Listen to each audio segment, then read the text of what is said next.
Roxo Media House. From the Flying T Club studios at Roxo Media House, this is Frogs Today, featuring former TCU quarterback Brandon Hassell, Hall of Fame voice of the Kansas State Wildcats, Wyatt Thompson, and former Kansas State head coach, the legendary Bill Snyder, and from Fox Sports, Tim Brando. Plus, we'll check in with our panel of experts.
And now, here's your host, the voice of the TCU Horned Frogs, Brian Estridge.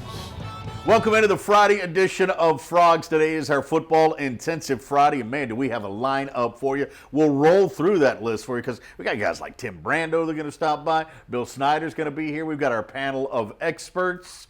Got a lot we got to get into. We got some music we got to talk about. We got a little bit of hoops. I mean, it's a big day today on this football intensive Friday. So Frogs, get ready for Kansas State, 7 o'clock on Saturday night. It is a blackout. Make sure you're in black. I'm previewing it for you. Got to wear your black for that game, all right? So that'll happen on Saturday night.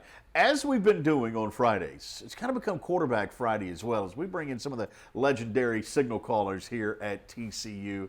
And right now, I'm telling you what, he's smiling because he's happy to be here. Not as happy as I am that he's here. Brandon Hassell's with us right now. Good to see you, man. How are you, Brandon? Good afternoon. I'm good. You said legendary. Legendary. You're going a little too far No. Louise, man. I remember still, and this was a tough game, but I remember how banged up you were in that, what we call now the Armed Forces Bowl. Oh. The Fort Worth Bowl. Yeah, you remember how banged up you were fighting through in that ball game, Brandon? I think I had a fractured foot. Yeah. Some other smaller tweaks that I had to play through. That one hurt. Yeah, that was for a while, didn't it? Tough L to swallow for sure. But it was a heck of a football game, and just the character that's when I became a Brandon Hassell fan. Was that game, and I was like, oh, this is a good dude, right? Oh man, here. it took you till the end of the season, At the very end. But it seemed like I remember you had a hip injury too, or something going into that game. I had some strained muscles in here. I tried to get that taken care of at halftime. Tried to get some fluids, get that wrapped, and it was hard to overcome that, especially with the amount of option that we were running in the first half, and we were really hurting them with that. Yeah. If I remember correctly. So. That was unfortunate. That was unfortunate. That was tough. So I remember when you got the call. We're taking on Vanderbilt. TCU was 2-0, I think, at the time, ranked in the top 20. Yeah. Ty Gunn gets hurt. Right. Okay, Brandon Hassell, this is your team. You remember that day when you found out? I remember it. I remember it specifically. I remember coming into practice, thinking, hey, I'm going to be out there running the show on Saturday. One thing that I think is very positive that we had at that time, Mike Schultz was the offensive coordinator and Dick Winder was our quarterback coach. Yeah. And Winder wasn't going to let you get away with not practicing like you were the starting quarterback any week. So it wasn't a huge change. It was more mental than anything. Like, hey, it's going to be me this week. So that was probably the biggest piece. But physically, knowing the game plan, there was nothing that was going to surprise me. Yeah, and you go out and you take on Vanderbilt in that game. That was a good game too. That was a lot of fun. A rough start. Jay Cutler, looking back on that now, like, oh, hey, take that. But yeah. It was a good game. Hey, I beat Jay Cutler, right? Yeah. You'll take that. Tell me what when you come out of Arlington, Sam Houston, what were your aspirations at TCU? Like in your mind, what did you think your career would be? That's a good question. I loved baseball coming out of high school. Was really good at football, and that's what was going to pay for me to go to school. And ultimately, just like any kid coming out of high school, I think that gets a scholarship, you want to play professional sports. At that time, whether it was baseball or football, I thought I was excelling at both, and that was what I thought my career path was going to be. I always made really good grades in high school, so I wasn't too concerned about school, which was a big mistake to start with. But ultimately, I had a dream of playing professional sports. And you think back on how the college career ended. Was it satisfying? When you lose your last game as a senior, again, that's hard to swallow. Yeah. Looking back at the friendships, the relationships, the coaches, how much I grew back then. Looking back on that now, it was absolutely satisfying. There are some things I wish I could have done better. Some things I wish I hadn't have done. But ultimately, in the end, I loved my 5 years at TCU. I think from the coaching staff to some of those lifelong friends that I met, that was the most important thing that I needed to get out of that. And ultimately, it did lead to a career in banking, finance, and then into at Bell, where I'm at now. Yeah, I want to talk about that in just a second. Was there a point early on in college when you weren't getting on the field where you ever thought did you ever question yourself? Did you ever go, maybe this isn't for me? Absolutely. I think, I didn't start a game until I was a junior, a redshirt junior at that. So I had played second string, third string from the time I was a redshirt freshman through that time. And with Ty Gunn stepping up and playing as well as he was in that 2002 season and starting the 2003 season, it did enter my mind. That doubt started creeping in that I was never gonna start a game, or I was never gonna play. And at that point, you feel a little bit lost. I think I saw that as a challenge and just continue to work hard, continue to keep that faith, and ultimately it did lead, unfortunately, it was by injury, but it led to me getting on the field. Yeah, because you played 20-plus games in your career. You look back on it now, I mean, that's pretty good in a college career. Yeah, absolutely. I couldn't imagine that my career was going to end up that way, but that 2003 season was phenomenal. It was just exciting. And 2004, I know there were some injuries that I think we suffered at the quarterback position that really hurt the team, and didn't end the way we wanted it to. No, I know. Was there also a point as you're going through that and as you look back now where you think to yourself, man, if I was in today's system, how good could I be? So under Mike Schultz, we ran a little bit of option. Yeah, just a little bit. Keep the defense honest. A little bit short side option. Stop them from blitzing, and I loved it. I didn't mind it. I'd like to get in there and bang heads every now and then.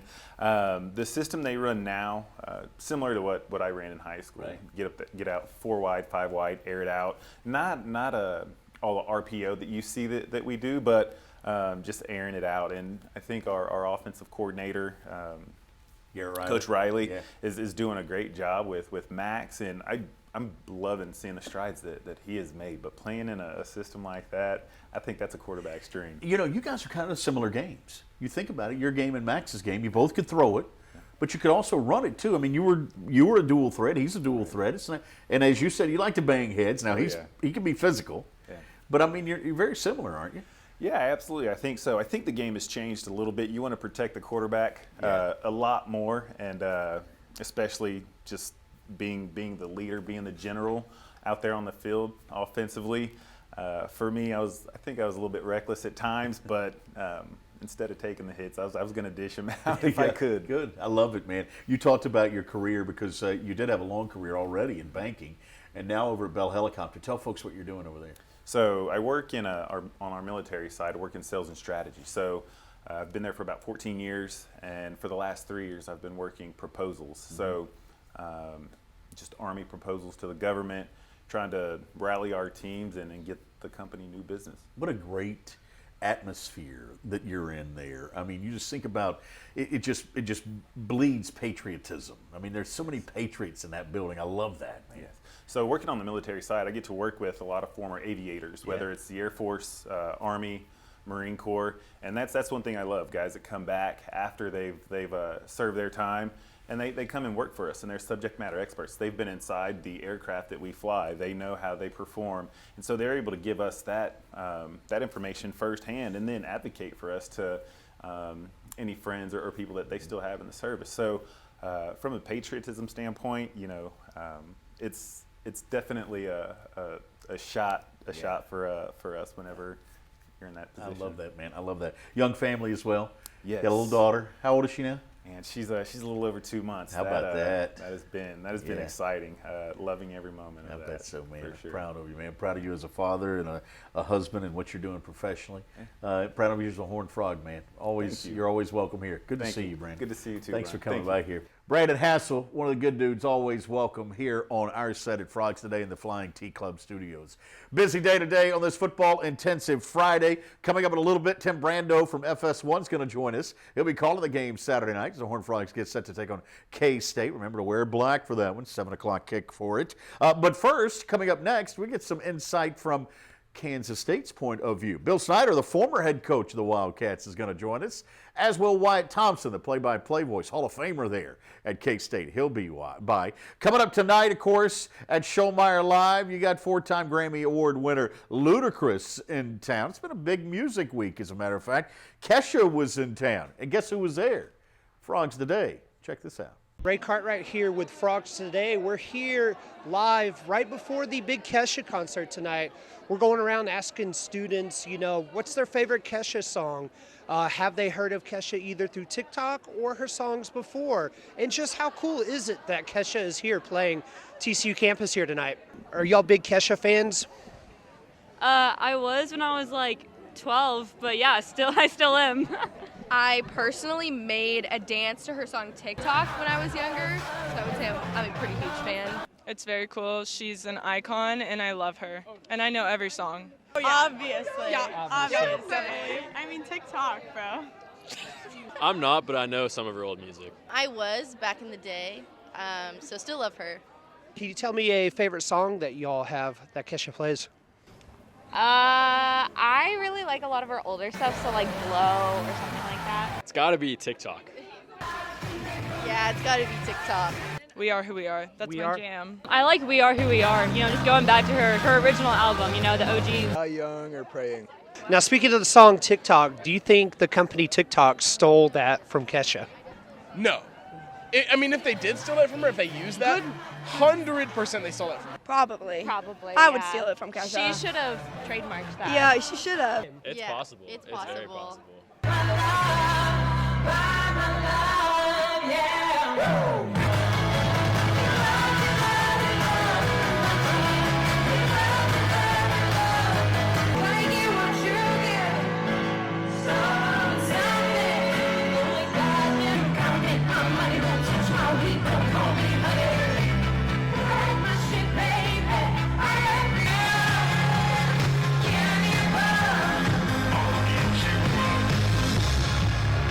What are y'all's thoughts after that fire performance? Best moment of my actual life. It was so much fun. Love Kesha. So glad to see her back in the game. That was the best thing I've ever seen. It was amazing. I think I lost my voice. That was like the best free thing I've gotten on campus. What was your favorite moment in the concert?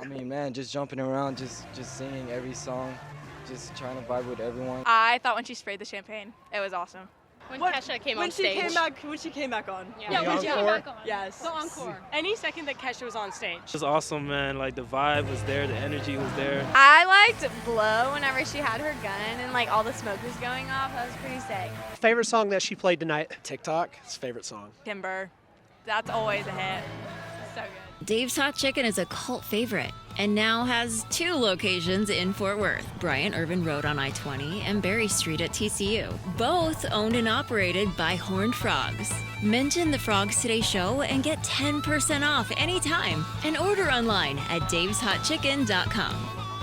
The Flying T Club provides the everyday TCU fan and alum the ability to specifically support TCU student athletes. Flying T Club offers 3 levels of memberships. The Flying T Club is a nonprofit organization supporting the brand development of TCU student athletes through a series of unique event-based networking opportunities, which are exclusive to our members. These events provide a great social engagement tool for our members and student athletes alike. Follow them on Instagram at Flying T Club or online at flyingtclub.com. Texas-based Happy Water offers the best tasting sugar-free kids drink ever made. Happy Water comes in 4 delicious flavors that you can find at local retailers and on Amazon. Each pouch contains 0 grams of sugar, 0 calories, and 0% juice. Head to happydrinks.com for more information and to purchase Happy Water. That's HAPI Live happy, be happy, drink happy. For exclusive interviews and content on TCU recruits, subscribe now at frogstoday.com. Any sport, anytime. It's your source for all things TCU. Only on frogstoday.com. Football Intensive Friday right now on Frogs Today. We continue. We get to learn a little bit more about the opponent. For that, we turn to the expert. This guy's the best in the business, folks. He's the best play-by-play guy in the Big 12. I'm proud to call him a friend. His name is Wyatt Thompson. He's a Hall of Fame broadcaster in the state of Kansas, and he somehow found 7 minutes for us today to join us via Zoom from Manhattan. Good to see your face, Wyatt. Thanks for hopping on with us. Great to see you, my man. Let's dive right into this because you guys have a really good football team, really one touchdown away from being undefeated against what I think is the best group of 5 team in the country in Tulane. Give me some sense as to where you think your team is right now. Do you know enough about them to even say at this point? Oh, I think we know enough about them, especially in the last 3 games, Brian. I think the first 3, I think they didn't necessarily do a ton offensively. There was a lot of worry about that. And then Adrian Martinez really kind of broke out at Oklahoma, and things have been pretty good since. I know it was a 10-9 game 2 weeks ago in Ames, Iowa, but he accounted for 323 of the 388 yards. So he's playing at a different level now, and it's made Deuce, Malik Knowles, Phillip Brooks, all of those guys around him better. I think it's a good quality offensive team, but the reality of it is I think for the most part, defense has been what most people here are talking about. They've been consistent. They've been solid. Numbers would point that out. I want to talk about the defense in a second. I want to get back to one thing on the offense. So Frogs think they got 2 pretty good coordinators here. Garrett Riley, Lincoln's younger brother, obviously, is the offensive coordinator. But what Colin Klein has done with Martinez, and really, as Sonny Dykes said this week, what is now a sneaky, creative offensive game plan at Kansas State. I think folks around the country are going to start to figure that out soon enough. You said that so well, my friend, because that's, I think, what Colin wanted to do from the get-go. When we made the change in coordinators last year before the bowl game, I think he wanted to make a statement in the LSU game, and you were there, you saw it. I think we saw K-State was able to play a lot of different ways. I think that has morphed into the season this year. And it is interesting, I think, because they hang their hat on the run game first and foremost, and most do. I get that. But I do think they're innovative in some of the things they do with their blocking schemes, a lot of the motion game kind of thing. And then you throw in all of the stuff that they're trying to do offensively, different paces, different looks.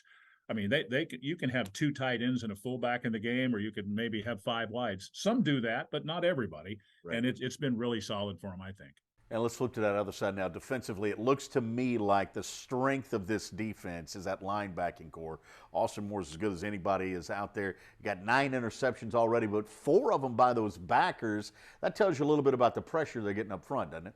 It does to me, and I think it does to the coaches. I think that is really, in all honesty, where K-State is the strongest. And it's nothing more than just a powerful, explosive guy in Felix Anudike-Uzama and a rock-solid nose tackle in Eli Huggins. Our people say he's the best nose tackle in the league, and I know that's a mouthful. But I think what he is above everything else is just rock-solid in everything he does. Assignment sound, he eats up blockers, blocking. Yeah. And it gives the Austin Moores and the Deuce Greens the ability to go make plays at that second level. And so far, so good. And you're longer in that defensive backfield than people have seen in the past from Kansas State. Got some height back there that causes people trouble. Well, Julius Brents at corner could be a pro transfer. This is his second year from Iowa. And it's hard for me to look at him now and think that he was at one point the 3rd corner there. So I know they have a good defense, too. It says a lot about the talent they have there. Echo Boydo's played a lot of football here, but the 3 guys that everybody is talking about in these parts are those safeties, and they're all new faces from from a year ago. They've all been really, really good. So this defense flies around a lot. They have made plays.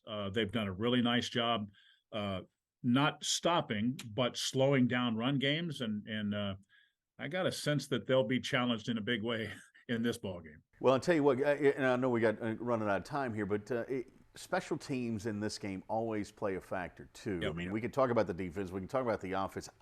Find me two better return teams in the country, Wyatt. I don't know that there are any. In my opinion, there are not, because in your particular case, you have Darius Davis, who's so good at both. In our case, we have Phillip Brooks in the punt return game, Malik Knowles in the kick return game, and all three of those guys are game-changing type players. They don't do it every single week, but they're very good at what they do. And if you make a mistake, they are going to make you pay. So, yeah, in a game like this where it's so even though you think TCU's averaging almost 46 points a game and K-State's averaging in the 20s and giving up 17, I think these are two pretty even football teams. You know, it's perfect for me on Saturday night because it's a blackout for TCU, which is good because it's slimming. You know, if you wear black, it's something you don't have to worry about that, White. I have to take that into consideration. So you're not looking close enough. Yeah, is that what it is? Yeah. Always a pleasure, You're not man. looking nearly close enough, my man. God love you for that.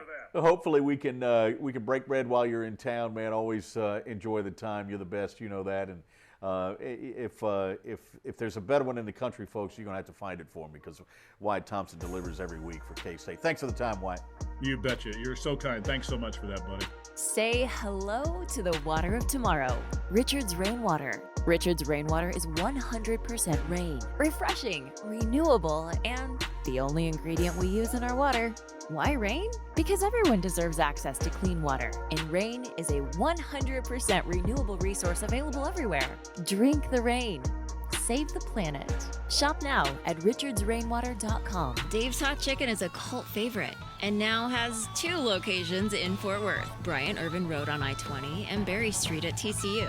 Both owned and operated by Horned Frogs. Mention the Frogs Today show and get 10% off anytime and order online at daveshotchicken.com. For exclusive interviews and content on TCU recruits, subscribe now at frogstoday.com. Any sport, anytime. It's your source for all things TCU. Only on frogstoday.com. Frogs Today continues right now on this football intensive Friday, and we are honored to have the legend, Bill Snyder, joining us right now as the Kansas State Wildcats come to Fort Worth on Saturday night. Coach, it's great to see your face. I get a feeling we're going to see 2 really good football teams on Saturday night. Well, excuse me, I agree with you. And it's nice to see you again as well. But I think, both teams have proven through the first 5-6 ball games that they're extremely capable. Both have tremendous strong points, good personnel, and tremendous coaching staffs. You know, I think one of the things that stands out is neither one of these teams hurt themselves. They're kind of like your old teams, and that they don't make mistakes, do they? Well, I haven't seen that. No, I have not seen TCU portions of a couple of ball games is all. I have seen all of ours either here at home or away on television. So, I have a little bit better understanding maybe of what Kansas State is all about and how at least I envision they're performing. But I think, TCU has done a nice job, I think, with, being ranked number 8 in the country. Obviously, I think it's 8, both teams being ranked. So it's, 2 ranked opponents, and both of them have done the things that, are necessary to be in the rankings. And, being collectively, I think, 11 and 1. I think I like both quarterbacks. Yes. The youngster here was Martinez was not perceived to be very adept, but he proved himself and proved his. I don't think he or his coach needed any help, but Colin Klein, who is his position coach, has done a great job with him, and the youngster is playing so well. Is one of the few quarterbacks in the country who hasn't thrown an interception through half of the season. I think Dugan, continues, to be the quality player that he has always been. I think anybody, if I recall correctly, he started his first year there. Yes. And anybody that started quarterback as a freshman in college, a major school, has got to have some tremendous talent, and he certainly does that. You think about where the Big 12 is today, Coach, and you had a lot to do in the building of this league and where it stands. I'm not so sure there's a better conference in the country than the Big 12 right now, top to bottom. Well, I concur with you, and not because I'm a Big 12 product. I spent 10 years in the Big 10. Right. But when you look at, I think we have in the Big 12, I think there are 5 teams ranked. That you can correct me if I'm wrong, but I think 5 teams ranked in the top 25.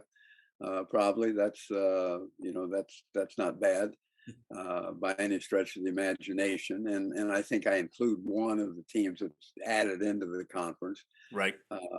But and it's always been a quality conference. I think there's been, obviously there are a lot of great conferences. And, if you're competing at that level, then you're competing against the Alabamas of the world, the Southeastern Conference, the Big Ten, et cetera, et cetera. All of them have had quality programs. But I think the Big 8 when it was, and now the Big 10 has over the years has probably been as productive with highly recognizable teams as any other conference in the country. You think back over the years, the history between TCU and Kansas State, and even before the Big 12 days and TCU coming in later than some of the other teams, it seems like there's always been a link there and a connection between these two schools. And the obvious one for 2 decades was Gary Patterson, the former K-State Wildcat who coached here. Right. Well, Gary is not only was a very talented, tremendous football coach. He's an awful good person. He was a good friend, very good friend of mine, and I think that's probably what made that that competitive environment so much different, for me. And it wasn't in all reality because of that friendship. You have friendships with all coaches, but Gary and I were pretty close, and so that was a difficult game for me throughout the years. We were talking earlier in the week with head coach Sonny Dykes about, if you remember a couple of years ago, people were talking about the demise of college football and worried about the NIL and worried about the transfer portal, and COVID hit and things had just gotten kind of crazy, and we didn't know where the sport was headed, Coach. But I'm not so sure that the level of play this year isn't as good as we've seen in a long, long time. You compare the college game this year to the pro game, and there's no comparison. There's some great college football teams and great games out there. Well, I think that is always going to be the case. I don't, the collegiate athletics, football in particular, has gone through a lot of difficult times, so to speak. And by that, I mean things that would tend to want to pull it down. And I think it has always not only survived, but always grown from each and every one of those experiences. I think it'll continue to do so. It's not just a game for athletes and coaches. It's a worldwide encounter. Yes. The people, it goes by a different name in foreign countries, but, the nature of the game taken in the United States. I mean, Saturday afternoon, Sunday afternoon, 9 out of 10 people are invested in the game of football, some way, watching it on television, being there, being invested in it, have children in it. It is, I can't think of an entity that really exists that is more prolific than the game of football itself. It tends to touch virtually everyone. And, more often than not for the right reasons. And I think you make a great point there that it is for the right reasons more often than not. You were a part of the sidelines there at Kansas State, among other schools, for so many decades. Is there a part of you that still misses it? Well, I love the game. I don't miss the coaching aspect. It took me about, this is the second time I retired, so I had to practice at it. And in both, on both counts, it took me about 6 months, to really get beyond it. That was true the first time, and that was true for the most part this time. Yeah. Well, we miss seeing you, Coach. We're great to have you on with us here today. We look forward to a great game tomorrow night in Fort Worth, TCU and Kansas State. I think we're in for a real physical affair. This is going to be fun. Always a pleasure to see you, and thanks for taking the time for us today. You're quite welcome. Thank you so very much. Appreciate it. One of the legends of the game joining us right here, Bill Snyder from Kansas State. More to come on Frogs today after this timeout. The Flying T Club provides the everyday TCU fan and alum the ability to specifically support TCU student athletes. Flying T Club offers 3 levels of memberships. The Flying T Club is a nonprofit organization supporting the brand development of TCU student athletes through a series of unique event-based networking opportunities, which are exclusive to our members.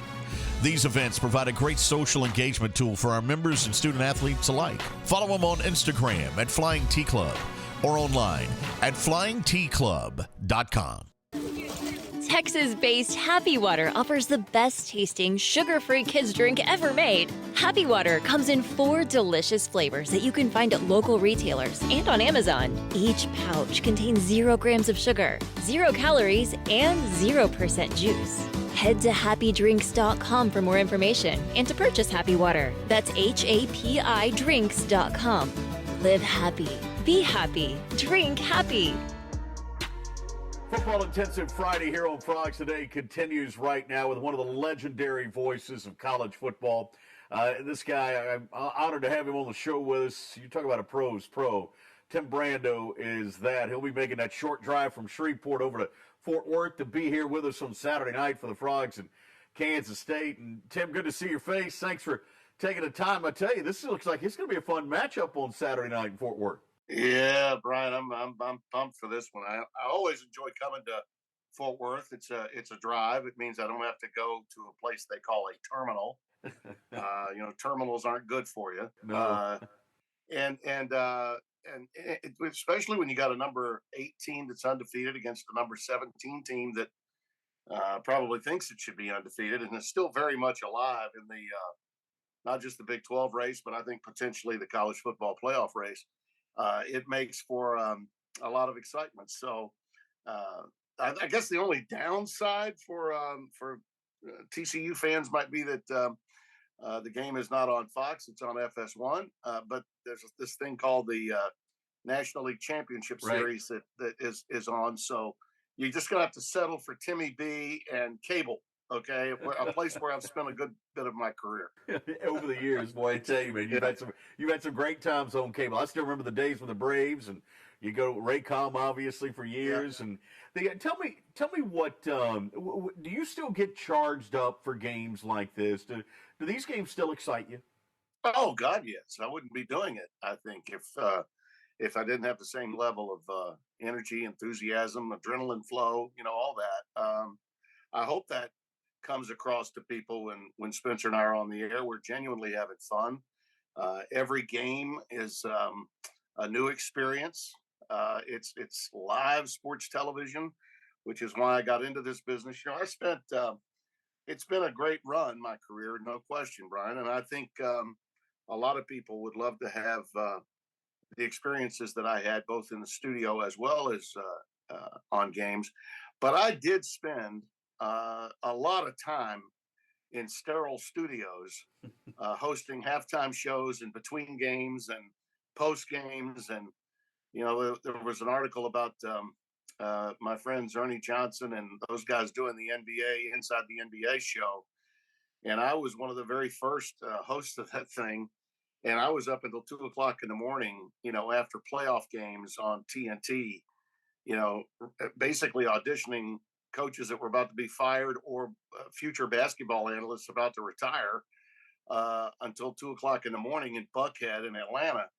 And all that time, I really wanted to be at games. So I sort of feel like, at least in my inner being, that I'm making up for a lot of lost time that I was in the studio by being at the game sites. Now, look, I've had my fair share of great moments, but whether it was at ESPN when I began and we started College Game Day, or way back in the dinosaur era of 1987, or at CBS, which gave me a reinvention of my career when I went to the SEC on CBS in 1998.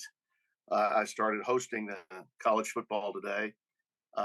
That's a lot of time in the studio, and I never really wanted to be there. It was great for me. Don't get me wrong. Visibility was awesome, but I always wanted to be at the games. So you're gonna have to put up with me on games as long as they'll keep paying me to be there. Well, I I love love it the so fact. much, and I waited a long time to be in a booth every Saturday. I have done my fair share of games, but until I got to Fox, which was now 9 years ago, I wasn't working a regularly scheduled Saturday college football game since my days doing Jefferson Pilot's SEC Game of the Week. I did about a half dozen games each year for CBS whenever we had double headers. Otherwise, I was in there throwing it to Vern, and Vern was throwing it to me, and that was the way it was.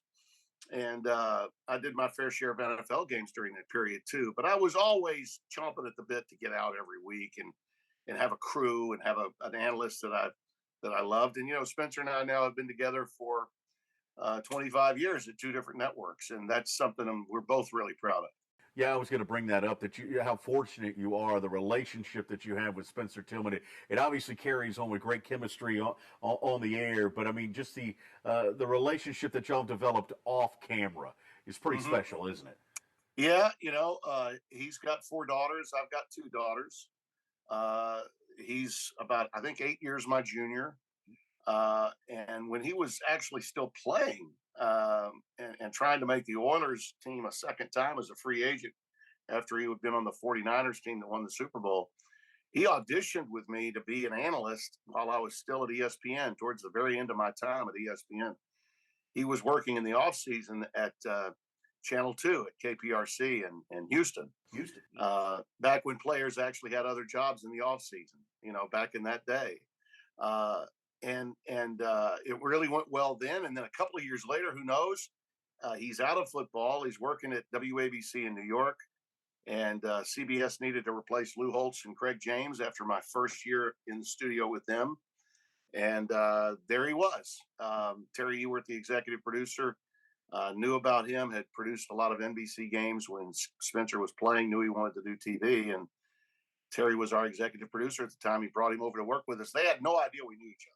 They had no idea that he and I had auditioned him like 4 years earlier, and that he got another contract to play another 2 or 3 years with the Oilers. But to be together that long, and I left CBS abruptly in 2013.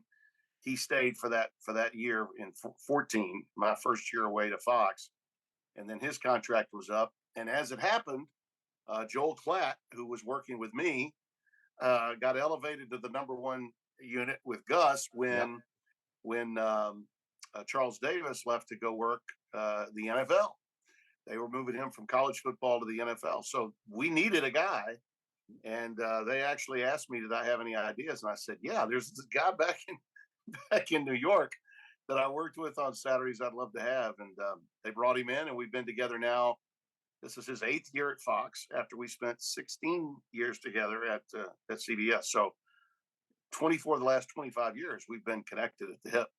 Wow, it's been a great team too. I tell you, you have a fan in Sonny Dykes, the head football coach at TCU. He and I were visiting during his radio show on Monday night, and he said, I've always been a fan of Tim Brando's. I love him. I think he's honest and dead on. I love his preparation for games. He's looking forward to seeing you on Saturday night. Well, here we are as of this taping, and you can see the board is right there.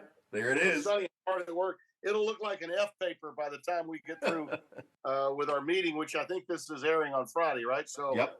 So yeah, by the time I will have already met with him, and now I'll have red marks and look like one of my biology tests when I was in high school. It won't look very pretty, but at least I'll know what I'm talking about. Yes. That's the main thing. I've known Sonny a long time, and he was, being Spike Dykes' son. You're walking in some very big shoes from the time you're, a kid going into this business, and he's had a remarkable career with several stops, and foundation building is his specialty. And when he was over at Louisiana Tech in Ruston, I got to spend even more time with him. That's just about an hour's drive from my home here in South Shreveport. But I did a lot of his games when he had Jared Goff at Cal. I was spending time with him there when I was just breaking in at Fox. I did some of his games, and to see what he did at SMU, and it's interesting because one of those breakthrough wins that helped him get that TCU job was the game Spencer and I had, the Iron Skillet game. Yes, when they beat TCU, and I guess it was the Buechele kid that was quarterbacking that particular game, and the other kid that had transferred over, that made such a difference in SMU at that time. I think that all of that probably played a role in his ultimately getting the job at TCU. What's your take on Max Duggan as you prepare for this game? And I'll leave you with this: when you compare Max, the quarterback here at TCU, to some of the, and you got some really good quarterback play going on right now. You got to have Duggan and Martinez both are playing well coming into Saturday night's game. What's your take on Max right now? Well, the thing with Duggan that jumps out is just how tough he is. He's a gamer. He's not always, it's not always going to be pretty, but it's always going to be effective. He didn't look particularly good at the first half last week. And looking at the tape, he was confused. Derek Mason, the defensive coordinator at Oklahoma State, was confusing him with some pre-snap movement. And I think that they got a little locked into throwing the ball, falling in love with that maybe a bit too much.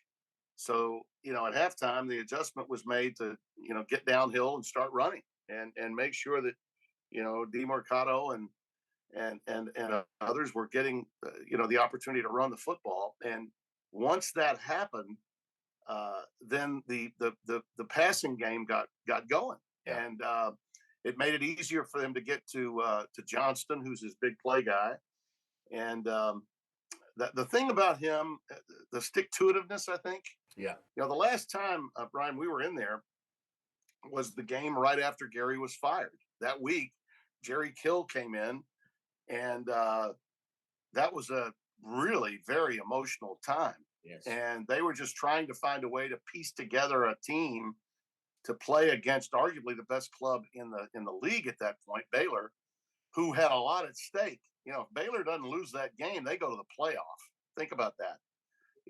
They would have gone to the playoff. And Chandler Morris put on a show that day. Absolutely put on a show. Herculean effort. And in the case of that kid and Duggan, both of them sticking it out and not hitting the portal, says something about them. That they are gamers, that they love TCU, that they want to win. I congratulate them both, and really, Sonny, for holding on to both. On the flip side, Martinez, what a story he is. A kid that was a highly thought of 4.5, 5-star recruit that Scott Frost was going to build his entire program around, and it just never happened. Right. There were all kinds of other issues that were outside of Martinez's purview. And I think he had a lot of scar tissue when he was looking to get out of there in the portal. And frankly, after talking with Chris Kleiman earlier today, which we did on our Zoom, he has been just a model citizen, a real leader, and a guy that through the portal has gotten new life in his career.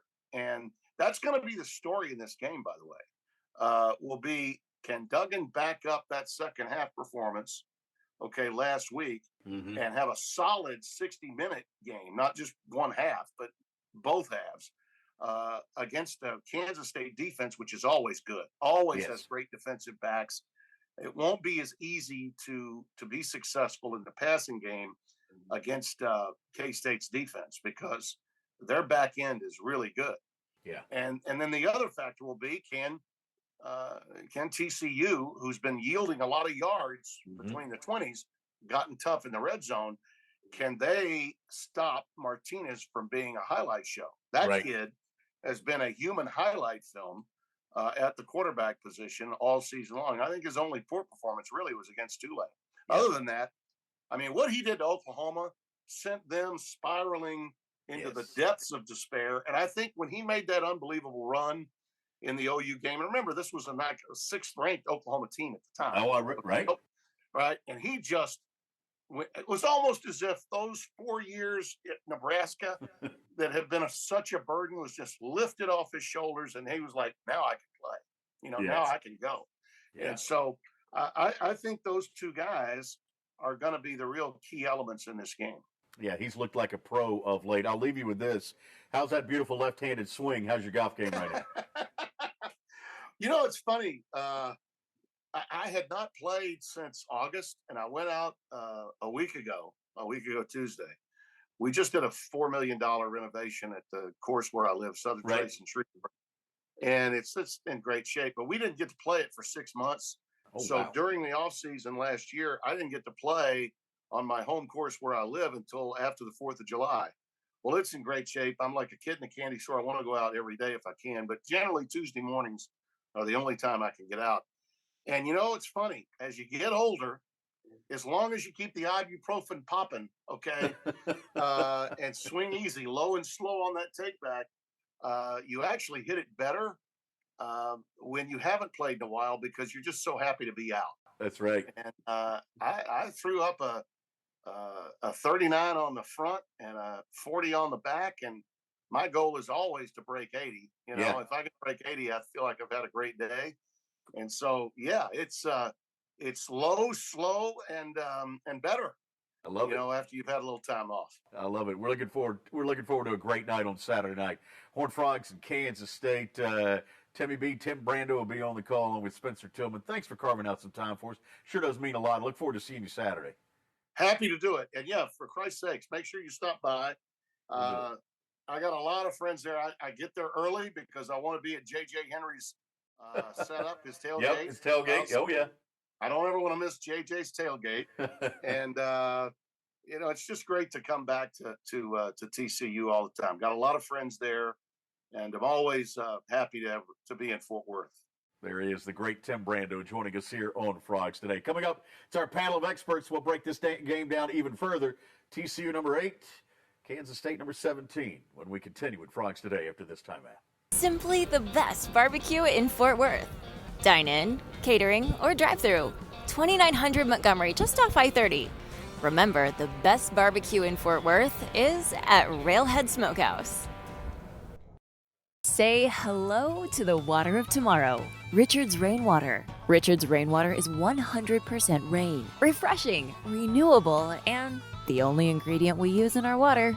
Why rain? Because everyone deserves access to clean water, and rain is a 100% renewable resource available everywhere. Drink the rain. Save the planet. Shop now at richardsrainwater.com. Football Intensive Friday continues right now. We've got our panel of experts, and we start with the one that matters. Melissa Treibwasser joins us via Zoom right now. Hey, Melissa, I wanted to get your take because I can talk to these other guys anytime. I want to know what you think about the halfway point of the season right now for the Horned Frogs. Sitting at 6-0 on the season, this is a little bit more than a lot of folks were expecting out of this team. Give me your assessment here at the halfway point.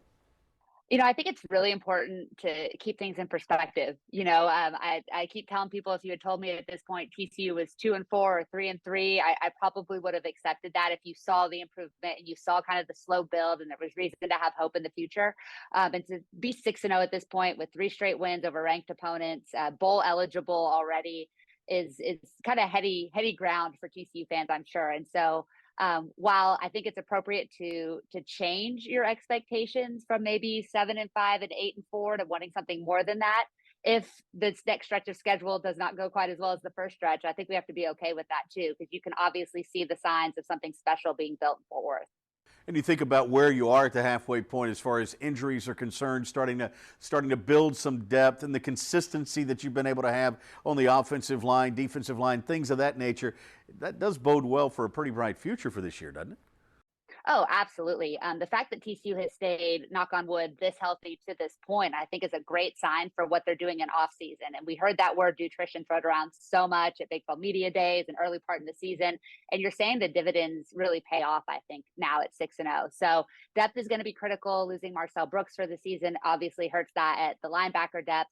But the fact that the entire same five offensive linemen played every snap of that Oklahoma State game has got to be a great sign going forward. So as they continue to build the depth and continue to remake this roster in a way that Sonny Dykes wants to build it going forward, I think just kind of enjoying seeing these tools being used appropriately along the way has got to give you a lot of hope for what TCU is going to be this year, next year, and 5 or 10 years down the road. We talked to Tim Brando earlier. He's got the call on Saturday night, obviously on FS1, just to get a feel for what the national media is starting to think about TCU. When you talk to your peers and colleagues around the country, what are they saying? What, do you think folks are starting to pay more attention now to what's happening here in Fort Worth?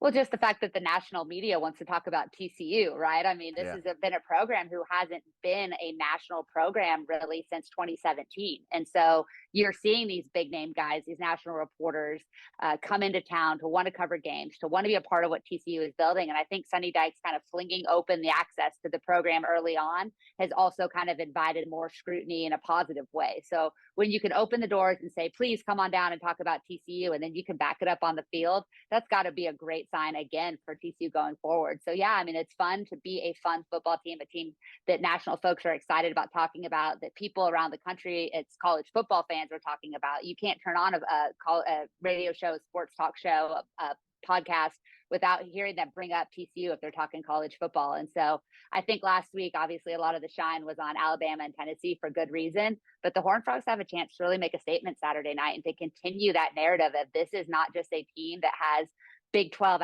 title aspirations, but is looking to play a January bowl game this year, which of course would keep them in the narrative nationally for the rest of the season.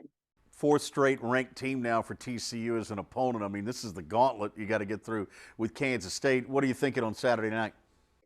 I mean, Kansas State is when you talk about what Sonny Dykes has done, I think a lot of it comes down to culture. And when you talk about culture in the Big 12, Kansas State has been one of those programs that epitomizes what a difference culture can make.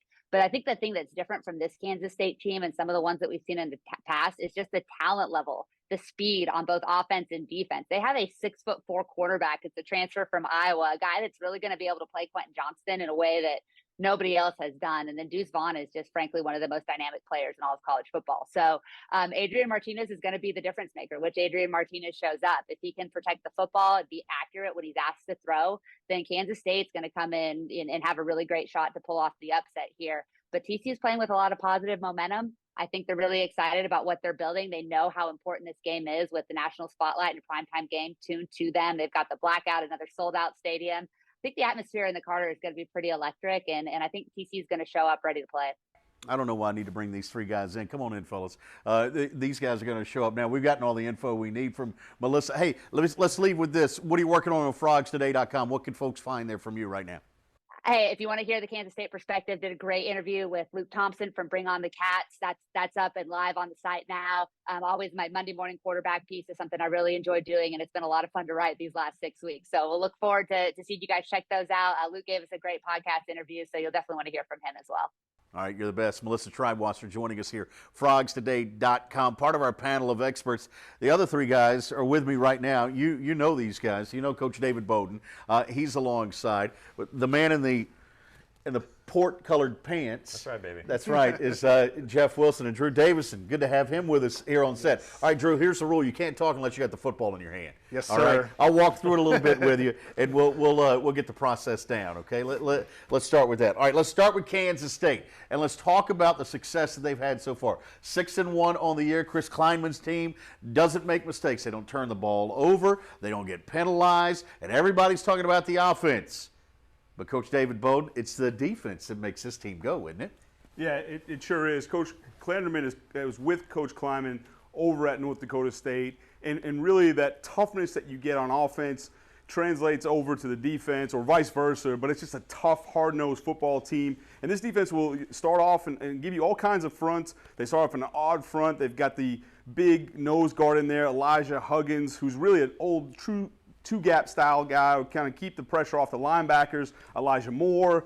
They've got Daniel Green, who's sort of that default fourth rush guy, 6'3", 242 pounds. So he's also a rusher, but a great linebacker as well. And then Felix and Aduke Azuma is a sack machine. So they've got players all over the place. They've got the scheme. They play hard. This is going to be a real challenge on Saturday for the Horned Frogs. I tell you, you did a lot more than I would have stuck with just Felix. But you pulled it off, man. I'm proud of you for that. No, and linebackers may be the strength of that group, right? Yeah. Can we say that? absolutely. All right, so good defense here. Everybody talks about the offense. I mean, they got Martinez from Nebraska, obviously, at quarterback now. You got Deuce Vaughn at running back. Drew Davison, you ready, bro? All right. In the Chardonnay pants. In the Chardonnay pants, that's right. But here's the difference about them. They may have those explosive weapons, but it's still Kansas State. What kind of pace are we going to see? Yeah, Brian, I think, Kansas State would love a game the first to 20 wins, right? They want to play a time of possession. They want to keep Quentin Johnson and Max Duggan and Kendre Miller on the sideline. They really like those types of games when they're playing TCU. Obviously, we've talked about their offense, but I really think TCU cannot get off to a slow start like they did last week, because that plays right into Kansas State's hands. So the Frogs have to come out on fire offensively. All right, good deal. I like it. A quick start for him. Now, one of the things that Sonny Dykes has done is brought a fast start to TCU, obviously. Opened up 6-0 on the year. Kind of been par for the course for Coach Dykes' teams in the last 3 years at SMU. Out of the blocks quickly. There have been some this week, though, that have been talking about what happens post-November 1 on a Sonny Dykes team. But if you look at the schedules, Jeff Wilson, it's probably explainable, isn't it? It is. The first person who's talking about this is Sonny Dykes. He's talking about the need to finish. He knows what his track record is, and it's not just at SMU, but since his last stop was SMU, we'll do SMU. 21-3 before November 1st, 4-8 after. I was no math major at TCU, but that's not very good. So what do you have? You could look at the SMU schedule those years. It's kind of backloaded with the good AAC teams, Central Florida, Tulsa, Memphis. TCU, as Brian and Melissa talked about, is kind of run through the hard part of their schedule. At least that's what you'd think with 4 ranked opponents. There's still Baylor and Texas. You can't sleep on at West Virginia or Texas Tech. But it'll be interesting to see. Does TCU's improved depth and talent help get Sonny Dykes to the finish line this year? The good news is it's October. There's a couple more weeks to talk about good things before we dive into November, but it's on people's mind, especially with TCU off to such a good start. I think one difference maybe for this year for Sonny Dykes is Joe Gillespie too, the defensive coordinator. If you've noticed, week in and week out now as the season progresses, he adds a wrinkle or two that keeps the opponent offline a little bit, and I think that's going to help him down the stretch. All right, let's talk Kansas State's offense. So when they do have the football, they can be explosive. Martinez, the quarterback, can run it, can throw it. Deuce Vaughn, though, is the interesting guy to me, Coach Bowden. Here he is. He's not real tall, but he's fast, he's shifty, stronger than you think, too. Yeah, he's really well put together. A kid out of Round Rock, Texas. He went to Cedar Ridge High School. He's a Texas guy. He's going to be fired up back in state. He's also, when you look at him, entering the season, he was the 3rd in yards per touch. So that's receiving and rushing in Big 12 history. So, he has a chance to be at the very top of that by the end of the season. He's a guy that they use out of the backfield in the passing game. Obviously, he can run in their power offense between the tackles. He kind of gets lost between that big physical offensive line who are also athletic, so it's pretty dangerous. And when you +1 him with Adrian Martinez, it's really pretty lethal. But the one thing about Deuce Vaughn, you look at his stature at 5'6", he's a guy that's going to help in pass protection. He's going to stone some linebackers coming through. So this is really a big-time running back. Kind of squatty, but he's super powerful and adds another layer of firepower for this offense. All right, here's where I get a little bit confused. So when you start running down the comparison of the two teams, Drew Davidson, you got a quarterback who can run it and throw it. You got a running back who's been really good, Deuce Vaughn and Kendre Miller. You got maybe the 2 best return teams in the country. You got defenses that are coming on. Find an advantage for TCU somewhere in there for me. Yeah, well, I think Max Duggan. I think the way he's playing right now, the way he's able to move the ball with his feet, he's obviously gotten more accurate, and I think he gives him an edge.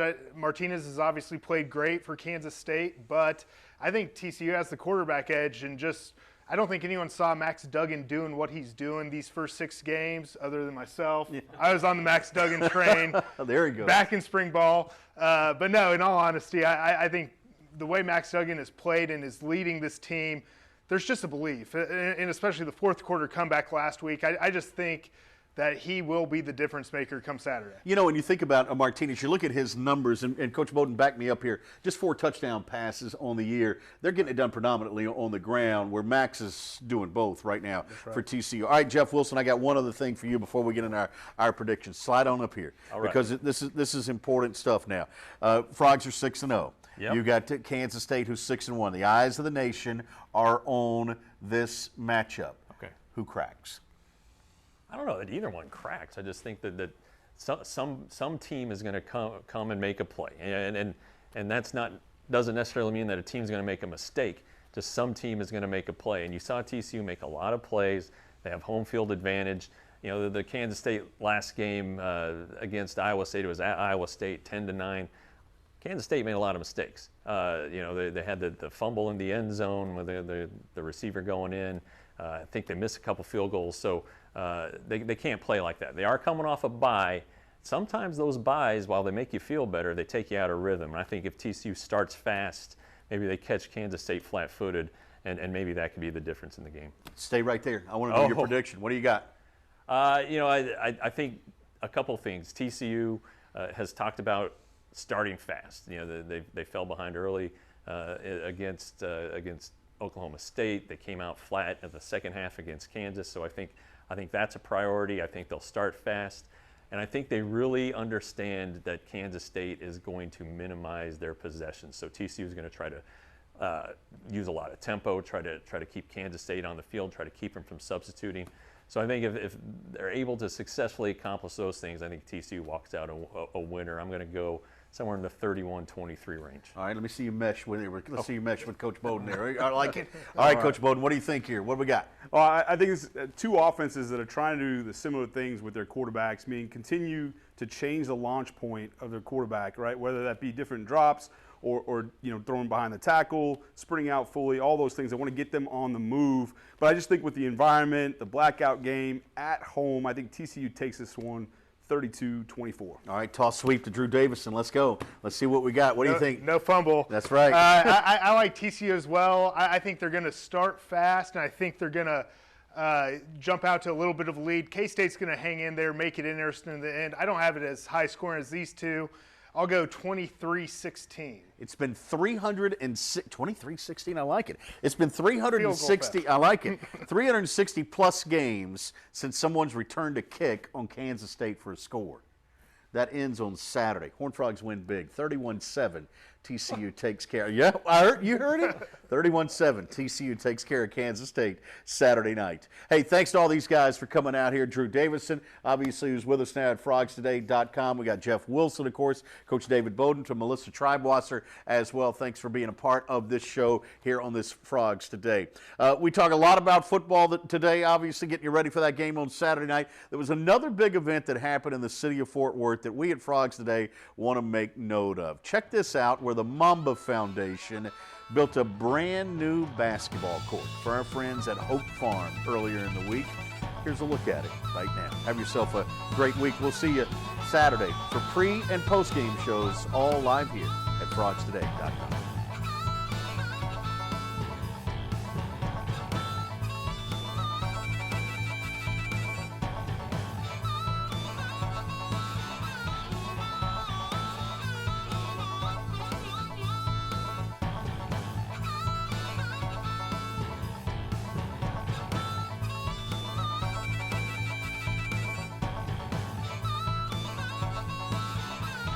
Frogs Today is brought to you by the Flying Tea Club, supporting TCU student athletes, and by Richard's Rainwater. Say hello to the water of tomorrow. Frogs Today is a production of Roxo Media House. Roxo Media House.